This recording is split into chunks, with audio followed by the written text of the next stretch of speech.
ഇന്ന് നമ്മൾ മലയാളികളുടെ വികാരമായിട്ടുള്ള ബീഫ് റോസ്റ്റാണ് ഉണ്ടാക്കുന്നത്.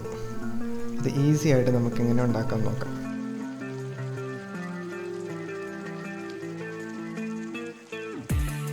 ഇതിനായിട്ടുള്ള മസാല നമ്മൾ വറുത്ത് പൊടിച്ചെടുക്കുകയാണ്.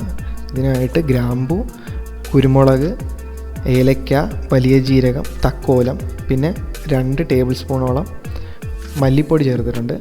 1 ടേബിൾ സ്പൂൺ മുളക് പൊടിയും 1/2 ടേബിൾ സ്പൂൺ മഞ്ഞൾപ്പൊടിയും ചേർക്കും.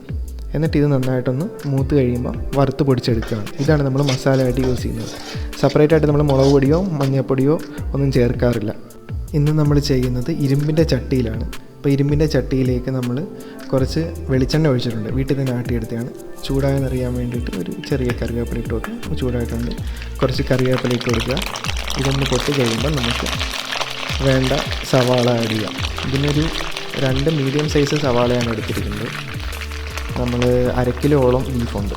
അപ്പം 2 മീഡിയം സൈസ് സവാള ചേർക്കാം. ഈ സവാള ഒന്ന് വാടിക്കിട്ടാനായിട്ട് നമ്മൾ ലേശം ഉപ്പും കൂടെ ആഡ് ചെയ്യാറുണ്ട്. എന്നിട്ട് ഇത് നന്നായിട്ടൊന്ന് വഴറ്റിയെടുക്കുക.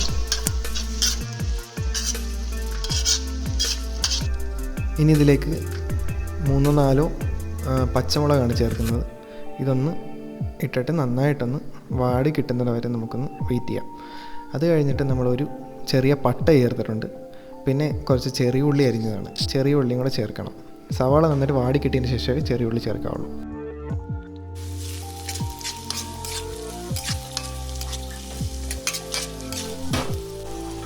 കുറച്ച് വെളുത്തുള്ളിയും ഇഞ്ചിയും കൂടെ ചതച്ചതും കൂടി ഇട്ട് കൊടുക്കാം.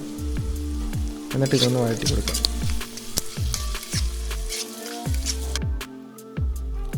ഇതൊന്ന് മൂത്ത് കഴിയുമ്പം ഒരു വലിയ തക്കാളി അരിഞ്ഞതും കൂടെ ചേർത്ത് കൊടുക്കാം. ഇതൊന്ന് നന്നായിട്ട് മൂത്ത് കിട്ടണം. തക്കാളിയും കൂടെ കിടന്നിട്ട് നന്നായിട്ടൊന്ന് മൂത്ത് കിട്ടിയതിന് ശേഷം നമ്മൾ പൊടിച്ച് വെച്ചിരിക്കുന്ന മസാല ആഡ് ചെയ്യണം. നമ്മൾ എത്രയും പൊടിച്ച് വെച്ചിട്ടുണ്ടോ അത് ഏകദേശം ഒരു 2-3 സ്പൂണോളം കാണും.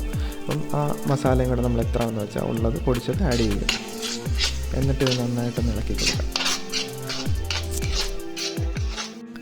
എരിവ് കുറച്ച് കൂടുതൽ വേണ്ടവർക്കാണെന്നുണ്ടെങ്കിൽ കുറച്ച് കുരുമുളക് പൊടിയും കൂടി ഇതിൻ്റെ കൂട്ടത്തിൽ ആഡ് ചെയ്ത് കൊടുക്കാം. ഉപ്പ് ആദ്യം ഞാൻ കുറച്ച് ചേർത്തിട്ടുണ്ട്. ഉപ്പ് ഇനി വേണമെന്നുണ്ടെങ്കിൽ കുറച്ച് ചേർത്താൽ മതി. ബീഫിൽ ഞാൻ ഉപ്പിട്ട് തന്നെയാണ് വേവിക്കുന്നത്. നമ്മൾ ബീഫ് വേവിച്ചത് കുക്കറിലാണ്.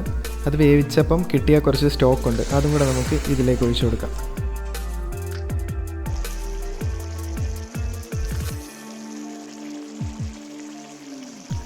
ഇതിൻ്റെ ചാറ് കുറച്ച് വറ്റി വരുമ്പോഴത്തേക്കും നമ്മൾ വേവിച്ച് വെച്ചാൽ ബീഫ് ചേർക്കുക. 1/2 കിലോ ബീഫാണ്. മഞ്ഞൾപ്പൊടിയും കുരുമുളക് പൊടിയും ഇത്തിരി മുളക് പൊടിയും കൂടെ ചേർത്തിട്ട് വേവിച്ച് വെച്ചതാണ്. ആ യെല്ലോ കളർ കാണുന്നത് അതിൻ്റെ ഫാറ്റാണ്. അപ്പം ഇതും കൂടി ഇട്ടിട്ട് നമുക്ക് നന്നായിട്ടൊന്ന് ഇളക്കിയെടുക്കാം.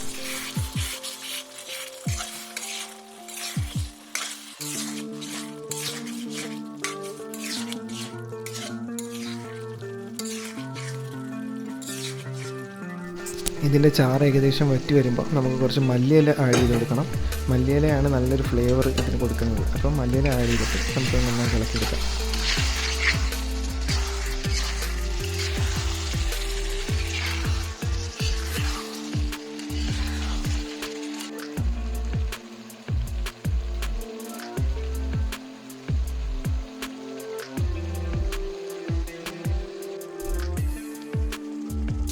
ഇതിന് ഗ്രേവി എത്ര വേണമെന്നൊക്കെ ഉള്ളത് നിങ്ങളുടെ ചോയ്സാണ്, നിങ്ങളുടെ ആവശ്യത്തിനനുസരിച്ച്.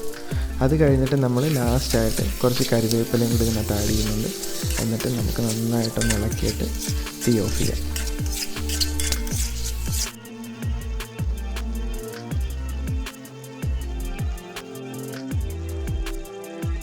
നമുക്ക് അരിപ്പത്തിരിയുടെയോ പൊറോട്ടയുടെയോ കൂടെ കഴിക്കാം. അപ്പം ഞാൻ അരിപ്പത്തിരിയാണ് എടുത്തിരിക്കുന്നത്.